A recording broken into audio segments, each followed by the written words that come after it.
Hello students, right now our topic is fertilization in mammals.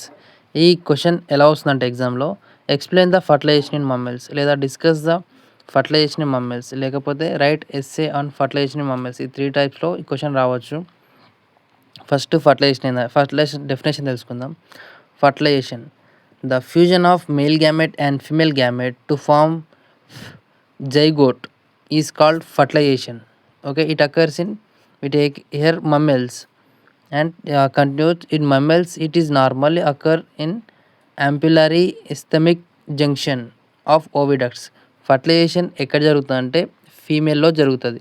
Female reproductive ట్రాక్లో ఎక్కడైతే ఇస్థమస్ and అంఫిలరీ junction దగ్గర ఈ fertilization అనేది జరుగుతుంది. Fertilization process of fertilization first capacitation of sperm, second penetration of corona radiata, penetration of zona pellucida, fusion of plasma membranes, activation of egg, entry of sperm into nucleus, amphimixis, formation of zygote. ఇక్కడ ఈ topics అన్ని మనకు next ఈ ఎక్స్ప్లెనేషన్లో వస్తాయి. 2n మనకు zygote అనేది 2n కండిషన్లో ఉంటుంది. ఓవా 1n, స్పెమ్ 1n ఇవి రెండు కలిసినప్పుడు జైగోట్ ఏర్పడుతుంది. Fusion of male gamete and female gamete is called fertilization. ఈ ఫర్టిలైజేషన్ తర్వాత జైగోట్ 2n కండిషన్ ఉంటుంది. జైగోట్ తర్వాత ఎంబ్రియో వస్తుంది. ఫస్ట్ మనం స్టేజెస్ చూసుకుంటే ఫర్టిలైజేషన్లో ఫస్ట్ ఉంది మనకు ఓవా చుట్టూ ఫాలికల్ సెల్స్ ఉన్నాయి. ఓకే, ఆరెంజ్ కలర్ చుట్టూ ఒక బ్లాక్ కలర్ ఉంది కదా, దాన్ని మనం జోనా పెలిసుడా అంటాం. జోనా పెలిసుడా చాలా ఇంపార్టెంట్, ఎందుకంటే మనకి యాంఫిమిక్సిస్లో వస్తుంది. ఎందుకు ఇంపార్టెంట్. నెక్స్ట్ సెకండ్ స్టేజ్కి వచ్చేసరికి పెనిట్రేషన్ ఆఫ్ కరోనా రేడియేటా అనేది డిసప్పియర్. ఎప్పుడైతే స్పెమ్ అనేది లోపలికి పెనిట్రేషన్ అవుతుందో అది వచ్చేసి ఒక ఎగ్ను సెర్చ్ చేసినప్పుడు ఎప్పుడైతే దానికి ఎగ్ కనిపిస్తో స్పెమ్ అనేది పెనిట్రేట్ అయినప్పుడు ఆ పైన ఉండే లేయర్ ఏదైతే కరోనా రేడియేట్ ఉంటుందో అది పెనిట్రేషన్ అవుతున్నప్పుడు కరోనా రేడియేట్ అనేది కంప్లీట్గా డిసప్పియర్ అవుతుంది. ఇక్కడ మన థర్డ్ స్టేజ్కి వచ్చేసరికి కంప్లీట్గా అది డీజనరేట్ అయిపోయింది. Next penetration of zona pellucida, మనకు కనిపిస్తున్న ఆ బ్లాక్ సర్కిల్ని జోనా పెలిసుడా అంటాం. ఇది మెయిన్ కీ రోల్ ప్లే చేస్తుంది. నెక్స్ట్ ఫోర్త్ స్టేజ్లోకి వచ్చేసి fusion of sperm and egg plasma మెంబ్రెయిన్కి స్పెమ్ అటాచ్ అవుతుంది. జోనా పెలిసుడాను దాటేసి ఎగ్ యొక్క ప్లాస్మా మెంబ్రెయిన్ దగ్గరికి వెళ్తుంది. ఇది ఫోర్త్ స్టేజ్. నెక్స్ట్ స్టేజ్లో యాక్టివేషన్ ఆఫ్ ఎగ్. ఫోర్త్ స్టేజ్లో ఎప్పుడైతే ఎగ్ యొక్క ప్లాస్మా మెంబ్రెయిన్ అది అటాచ్ అయినప్పుడు ఎగ్ అనేది యాక్టివేట్ అవుతుంది. ఓకే, నెక్స్ట్ సిక్స్త్ స్టేజ్కి వచ్చేసరికి entry of sperm nucleus and formation of male pronucleus అంటే న్యూక్లియస్. ఇది ఇక్కడ ఏం జరుగుతుందంటే స్పెమ్ అంటే మేల్ న్యూక్లియస్ ఫీమేల్ న్యూక్లియస్ కలుస్తుంది. ఓకే, ఏ స్టేజ్లో? సిక్స్త్ స్టేజ్లో. నెక్స్ట్ సెవెంత్ స్టేజ్కి వచ్చేసరికి amphimixis, fusion of male and female pronucleus. తర్వాత జైగోట్ ఏర్పడుతుంది. న్యూక్లియస్ కలిసిన తర్వాత జైగోట్ అనేది ఏర్పడుతుంది. ఇప్పుడు మనం ఇది స్టేజ్ ఓన్లీ ఫ్లో చార్ట్ ఇది. నెక్స్ట్ ఇది థియరీ పరంగా రాయాలంటే యాక్టివేషన్ ఆఫ్ ఎగ్ ఎలా యాక్టివేట్ అవుతుంది. మనం 12 మార్క్స్ కాబట్టి దీన్ని సాగదీస్తూ ఉండాలి క్వశ్చన్. ఇప్పుడు థియరీ పరంగా ఎట్లా రాయాలంటే after the entry of sperm ఎప్పుడైతే ఫీమేల్ రీప్రొడక్టివ్ సిస్టంలోకి ఎంట్రీ అవుతుందో the egg is activate. Okay, ఇది కొద్దిగా ముందే వచ్చేసింది, పాయింట్స్ ఇలా కట్ అయినాయి. ఎప్పుడైతే ఎగ్ ఫీమేల్ రీప్రొడక్టివ్ ట్రాక్లోకి ఎంట్రీ అవుతుందో అది ఎగ్ కోసం సెర్చ్ చేస్తూ ఉంటుంది. ఆఫ్టర్ ద స్పెమ్ ఎగ్ని సెర్చ్ దొరికిన తర్వాత స్పెమ్ ఎగ్లోకి ఎండిన తర్వాత ఎగ్ అనేది యాక్టివేట్ అవుతుంది.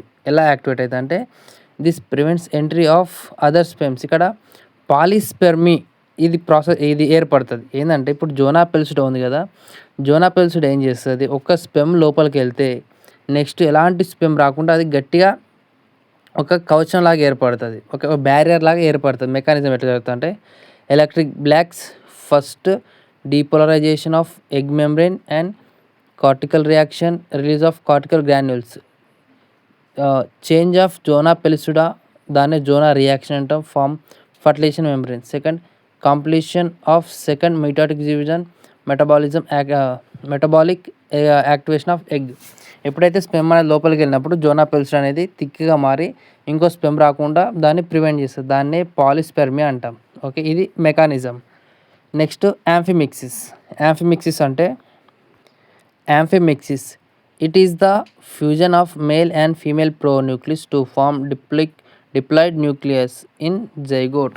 ఓకే, ఇక్కడ యాంఫిమిక్స్ అంటే వన్ వర్డ్లో చెప్పాలంటే మేల్ ఫీమేల్ న్యూక్లియస్ కలుస్తాయి.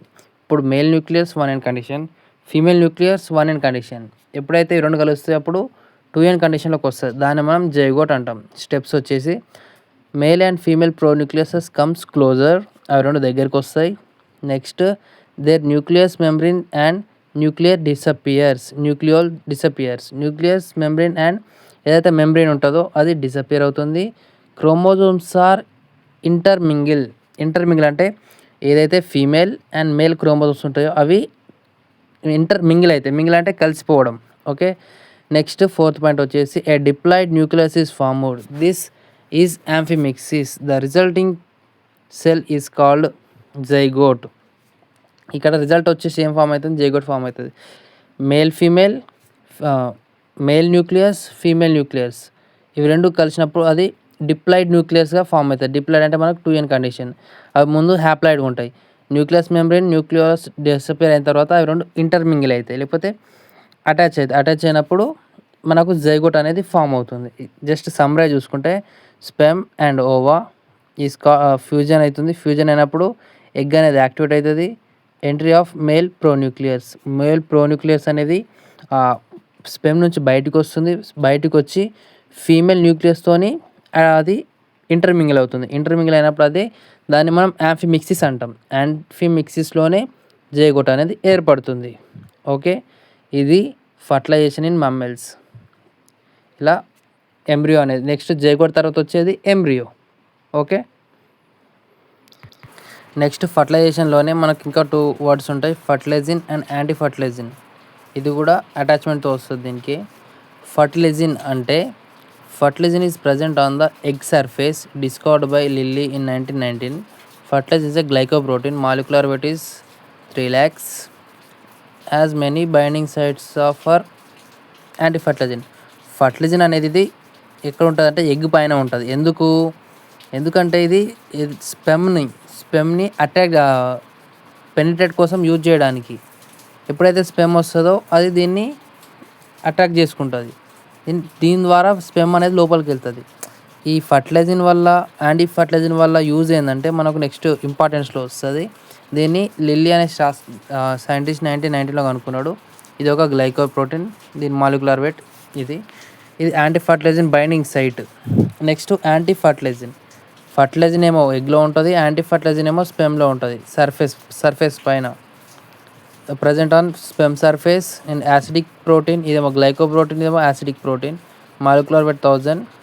స్పెషల్లీ బైండింగ్ ఫర్టిలైజిన్ మనకు లాక్ అండ్ కీ హైపోథిసిస్ అని ఒకటి ఉంటుంది. ఇక్కడ చూసుకుంటే లాక్ అండ్ కీ ఇంటరాక్షన్ ఎలా అంటే ఇక్కడ ఎగ్ పైన ఉంది కదా పింక్ కలర్లో ఫర్టిలైజిన్ ఆన్ ఎగ్ సర్ఫేస్, ఇది వెళ్ళి ఇక్కడ సేమ్ యాంటీ ఫర్టిలైజిన్ ఎక్కడైతే స్పెమ్ పింక్ కలర్ ఉందో అది వెళ్ళి అక్కడ అటాచ్ అయినప్పుడు దీన్నే లాక్ అండ్ కీ. మనం తాళం గుత్తిలో తాళం చేసినప్పుడు ఎలా అయితే అది ఫిక్స్ అవుతుందో సేమ్ ఈ ఫర్టిలైజిన్ ఎగ్ యొక్క ఫర్టిలైజిన్లో స్పెమ్ యొక్క యాంటీ ఫర్టిలైజిన్ అలా ఫిక్స్ అవుతుంది. దీన్నే SSR స్పీసీస్ స్పెసిఫిక్ రికగ్నైజేషన్ అంటే ఇప్పుడు రిప్రొడక్షన్ అనేది ఒక హ్యూమన్ బీయింగ్స్లో జరిగినప్పుడు హ్యూమన్ బీయింగ్స్ యొక్క స్పెమ్ వస్తేనే బేబీ అనేది పుడుతుంది. దాంతో కాకుండా వేరే యొక్క జీన్స్ స్పీసీస్ యొక్క స్పెమ్ వచ్చింది అనుకోండి, ఈ ఫర్టిలైజర్ అనేది రికగ్నైజ్ చేస్తుంది. అంటే అది ఫర్టిలైజేషన్ కాకుండా ఆపుతుంది. ఇది మెయిన్ ఇంపార్టెంట్. ఓకేనా, ఇక ఇంపార్టెంట్ చదువుకుంటే ensure species specificity on sperm of the same species can be bind to the egg. అంటే ఆ ఎగ్ మనిషి అంటే ఉమెన్ స్పెమ్తోనే బైండ్ అవుతుందా, లేకపోతే మధ్యలో వేరే జీనస్ యొక్క స్పెమ్ సెల్ అని వచ్చిందా. వేరే స్పీసీస్ యొక్క స్పెమ్ సెల్ వస్తే అది ఫర్టిలైజేషన్ని స్టాప్ చేస్తుంది. హ్యూమన్ బీయింగ్ యొక్క స్పెమ్ సెల్ వస్తేనే అది బైండింగ్ చేస్తుంది. Next second helps in sperm and egg recognition. ఇది ఎందుకు హెల్ప్ అవుతుంది అంటే స్పెమ్కి ఇది ఎగ్గే అని రికగ్నైజ్ అంటే గుర్తుపట్టడానికి ఇది కూడా ఒక యూజ్ అవుతుంది. Next initiate fertilization by bringing sperm and egg close together. ఇది ఉండడం వల్ల ఎగ్కు స్పెమ్ అనేది క్లోజ్గా వస్తుంది. ఫర్టిలైజేషన్ స్టార్ట్ అవుతుంది. Next prevent the fertilization by other species, avoid hybridization. ఇక్కడ ఒకవేళ మనిషిలోకి వేరే హ్యూమన్లోకి వేరే స్పెమ్ వస్తే, అంటే వేరే స్పీసీస్ యొక్క స్పెమ్, నా హ్యూమన్ బీయింగ్స్ మ్యాన్దే కాకుండా వేరే స్పీసీస్ స్పెమ్ అయితే అది అక్కడ మొత్తం ఎకో సిస్టమ్ అయినా జనరేషన్స్ డిస్టర్బ్ అయిపోతాయి. ఓకేనా, ఎందుకంటే అక్కడ వచ్చే బేబీ వేరే బేబీ వస్తుంది, యానిమల్ వస్తుందా మ్యాన్ వస్తుందో మనం చెప్పలేం. ఓకే, అందుకే ఇది అలాంటి ఫర్టిలైజేషన్ ప్రివెంట్ చేస్తుంది. ఇది యాంటీ ఫర్టిలైజేషన్ యొక్క ప్రాసెస్, వాటి యొక్క ఇంపార్టెన్స్. ఇది 4 మార్క్స్ వచ్చే ఛాన్స్ కూడా ఉంది. ఫర్టిలైజేషన్ వస్తే ఇది రాయాలి, రాకపోతే ఇది 4 మార్క్స్ సపరేట్ వస్తాయి. ఇంత క్లియర్, చాలా సింపుల్గా ఉంటుంది. ఓకే.